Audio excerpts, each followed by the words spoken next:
Հանկարծ չհանձնվես։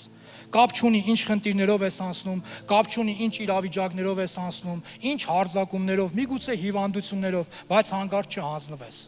որովհետև Տերը հետդ գործ ունի։ Սիրելիս, կար ժամանակ, որ ես անձամբ ինքս մի դժվարին ճանապարհով անցա, իմ մոտ մի հիվանդություն հայտնաբերեցին, որի անունն է քաղցկեղ։ Այդ մասին ոչ մեկ տեղյակ չի եղնում, նույնիսկ իմ կինը, ու գալիս եմ արդեն ծառայության մեր աղոթող քույրիկներից մեկը մոտենում, ասում է, ես մի հատ բան ունեմ քեզի ասելու, ասում է, այսօր որ աղոթում էի, Տերը մի հատ խոսք դրեց սրտիս ու ասավ կգնաս Հովվին այս խոսքը կասես։ Սաղմոս 117:18 Ես չեմ մեռնի, կապրեմ եւ Տիրոջ գործերը պիտի պատմեմ։ Ու գնում եմ ծառայության հաջորդ օր Մոսկվա, պատրաստվում եմ վիրահատության, ու ասեմ Տեր ինչ գործ որ ուզում ես անես, խնդրում եմ արա։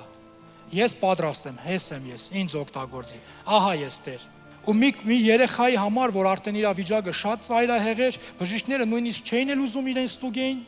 ասում են տարեք տուն, էլի, ու ես ասում թույլ կտակ ես երեխու համար աղոթեմ, ծնողն էլ ասավ հա, երեխեն էլ ասավ հա աղոթեք, այդ երեխուն յուղովոցել եմ աղոթե, ու երեխեն ասում է դե գնանք տուն։ Երբ որ գնում են տուն, գիշերը անցնում է,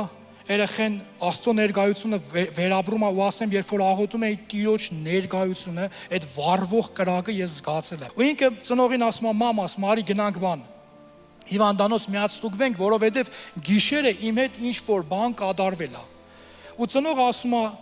անիմաստ է, էլի, գնալու ենք, էլի փող ենք տալու, չես տենում, արդեն չեն ուզում ընդունել, ասում է մամ, խնդրում եմ գնանք, որովհետև իմ հետ ռեալ բան է կատարվել։ Երբ որ արդեն իրենք հիվանդանոցում էին, մի տարեց կին եմ տեսնում, որ ոսկրերի քաղցկեղ ունի, ոտքերի ու ինքը երկու ձեռնափայտով է ման գալիս, ու մոտենում եմ Տերը սրտից դնում է, որ այս կնոջ համար է պետք աղոթեմ։ Ու ասում եմ թույլ կտաս տաճան քո համար աղոթեմ, ասում է աղոթի, ծնգում եմ ձեռքերս դնում եմ իր ծնգների վրա, աղոթում եմ, հրճագում եմ Տիրոջ բժշկությունը, նորից նույն կրակը, նույն ներկայությունն եմ վայելում։ Ու գիտես, երբ այդ դեռ երկրորդ հարկում էր, երբ որ բարձրացանք երրորդ հարկ, ինքն էլ իմ հետ կաբինետներով անցնում էր։ Մեկը էս կինը մոտեցավ ինձ ու ասում է.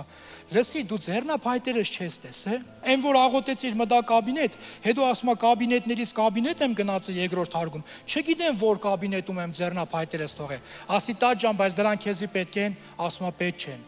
Փառք Հիսուսին։ Եվ այդ երեխան, որի համար որ աղոթել եմ,